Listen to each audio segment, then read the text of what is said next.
What's happening, guys? Like I said, I would be doing a part two to follow up on Lee Murray. I did want to do a breakdown and, react to some of his fights, but unfortunately, the quality is absolutely terrible. So, we're not even going to bother doing that because, yeah, like I said, the quality is just bad. You can't really see what's going on in, like, you can see what's going on, but the quality is so bad you can't see the shots clearly. So unfortunately, we won't be doing the breakdown. If they do ever, somehow find a way to make his, because he was fighting in a time where there was no 4K and stuff like that. So if they do end up, making his stuff maybe HD or 4K, then I will do a breakdown on his fights. But unfortunately, I won't be able to do it at this time. But we will get into the case surrounding Lee Murray. Obviously, he was a cage fighter. He was really about that life. He was from the streets. And unfortunately, he ended up going to prison because of a £53 million robbery. So let's get into the case, guys. Let's get into the details of the case.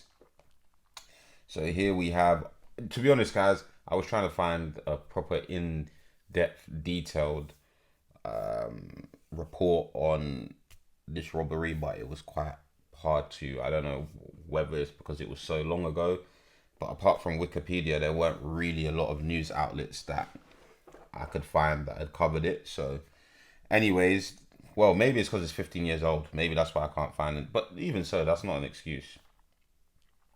But anyways, as you can see here, it says Securitas robbery mastermind Lee Murray jailed in Morocco. Former cage fighter behind UK's biggest cash robbery fled to North Africa 4 days after Kent raid. See, I told you guys, I know I was a bit wrong, but I did say that this was the biggest cash robbery in the UK, and it still is till this day. I'm not gonna lie, it's a lot of 53 million is a lot of money. Shouts out to Lee Murray, because I personally, especially in this day and age, ain't nobody beating that with all the cameras, and yeah, no one's beating that. So shouts out to Lee Murray, man. But anyways, let's get back into it. It says here, a former cage fighter who masterminded the Britain's. Why has it been worded like that? To me, that doesn't make sense. A former cage fighter who masterminded the Britain's. No, why do you need to say the Britons? A former cage fighter who masterminded Britain's biggest cash robbery has been sentenced to 10 years in a Moroccan jail. Lee Murray, 30, at the time, 30, fled to North Africa 4 days after the gang got away with 53 million in a robbery on a Securitas depot in Tonbridge, Kent, 2006. Murray's father was Moroccan and he claimed nationality in the North African country, avoiding extradition to the UK. But yesterday, Kent police confirmed that he had been successfully prosecuted for his part in the robbery and would serve 10 years in jail. The details of the charges Murray had faced in Morocco remained unclear tonight. Detective Superintendent Mick Judge said, "I am pleased Murray will now begin serving a significant prison sentence for his part in the Tonbridge robbery." Officers investigating the 53 million robbery have put 6 men before the courts in the UK, and they have been sentenced to a total of 156 years imprisonment.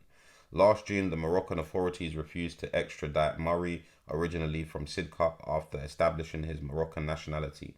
Since the UK detectives have worked closely with their overseas colleagues to ensure Murray does not escape justice, he has been held in a prison since his arrest at a shopping centre several months after the raid, and has already served time for drug-related offences. Posing as police officers, the gang stole what was described as a king's ransom in February 2006. They were forced to leave behind a further 153 million because they could not fit any more into their lorry. They did their thing, man. I can't lie. They did their thing. During the raid, manager of the depot, Colin Dixon, and his family were kidnapped at gunpoint and CCTV footage shows the gang wearing balaclavas and holding guns, including a shotgun and an AK-47 assault rifle, threatening to kill staff in the depot if they did not cooperate.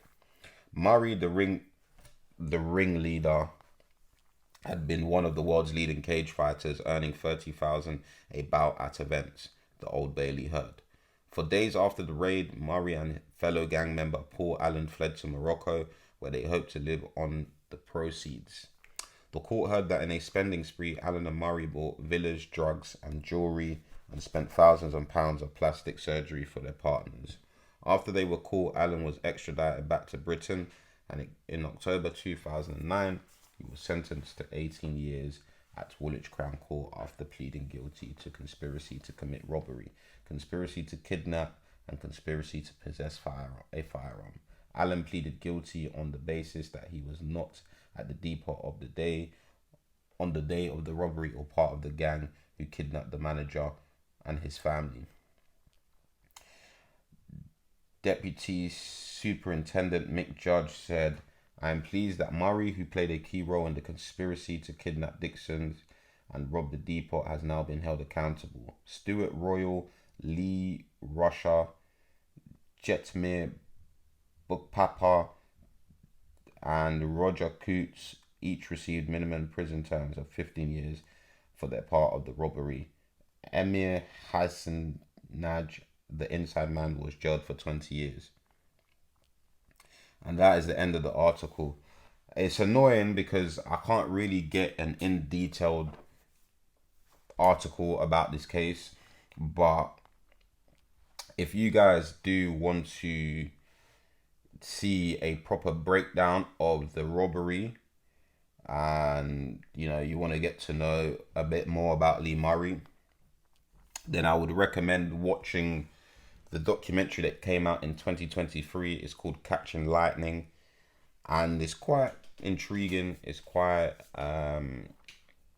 interesting. You get a bit more of an insight into the type of person Lee Murray was. You can see into his life and his world a bit more. But what I will say, guys, it's a shame, because cool. I'm gonna give you guys my take on this. Do I think he committed the robbery? Yes.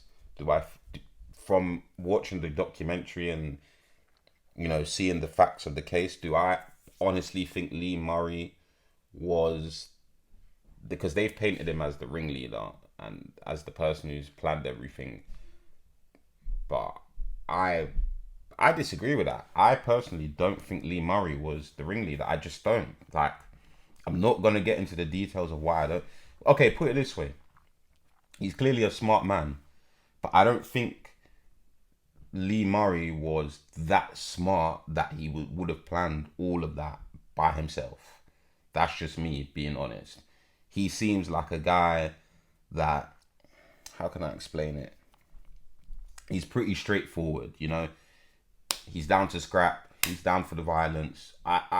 To be honest, I think that was his main role, to be there and kind of be that that muscle. When you go do certain things like this, you need guys that are down for the violence, and I do feel like he was that guy. I personally do not think that he was the ringleader, and it's a shame because from what I do know, out of everyone that was part of that robbery, he is the only person that is still in jail till today. And I think he will finally get out when he is maybe in his 60s or something, which is a shame, man. It's actually a shame. I feel sorry for him because, it's a wasted career.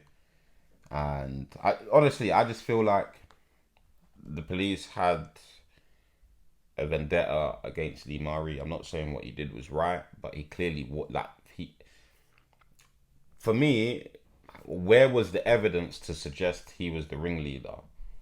Because and when you guys watch the documentary Catching Lightning and you see more in detail, you see more about the facts and whatnot, you will realize for them to have done what they've done to Lee Murray and then everyone else gets lesser sentences, to me it just screams you had a vendetta for him, or you kind of wanted to make an example of him and kind of show people that, yeah, like you can't do what you, but this is the reality, yeah. Cool, you can't do what you want, but if the government and the police didn't stop Lee Murray from pursuing his MMA career, he would probably wouldn't have done that. Probably wouldn't have gone and done the robbery. He would have been too busy with his fighting career, making money. Like, I'm not gonna lie, even in them days, making 30,000 per fight, if that's what he was actually making, that's a lot of money. That's more than certain people that were champions. Do you know what I mean? So it's a shame. I mean, you know, if you do the crime, sometimes you have to do the time. So unfortunately, he has to do his time. But people like Paul Allen, they're out.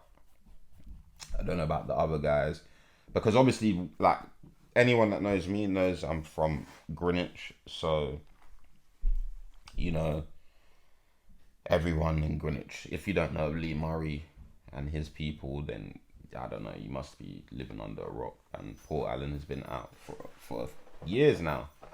Um, but yeah, it's a shame, man. Lee Murray, man, I do feel sorry for him. He's written letters to the king or prince of Morocco, but they're not trying to release him. So it's looking like he's gonna have to serve the full sentence, which is a shame. And like I said in the previous video, guys, um,